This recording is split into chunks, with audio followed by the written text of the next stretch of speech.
பண்ணணுமா அப்படிங்கிறது அவங்கவுங்க ஏடிஎம்கேல கம்மியாக பண்ணுறாங்களா, டிஎம்கேல கம்மியாக பண்ணுறாங்களா, எந்த கட்சியில் கம்மியாக பண்ணுறாங்கன்னு சொல்லி அரசியல் வந்து அந்த அளவில் தான் இருக்குது. நம்ம கண்கூடாக பார்த்துருக்கோம். முதலமைச்சர்கள் பல விஷயம் பேசியிருக்கிறாரு.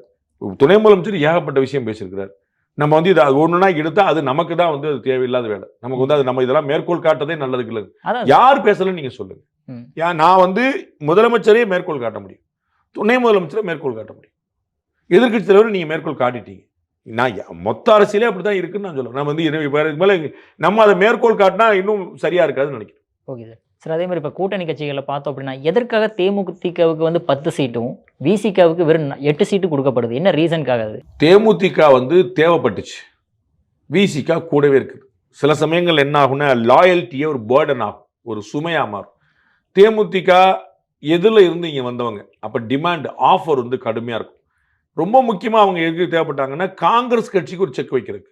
நீங்கள் வந்து எப்போ தேமுதிக கூட்டணி வச்சாங்கங்கிற காலத்தை கொஞ்சம் கணக்கு பண்ணி பார்க்கணும். காங்கிரஸ் கட்சி இந்த பக்கம் குடத்தில் கொடுத்துட்டு இருந்துச்சு, நான் தனியாக போயிடுவேன்.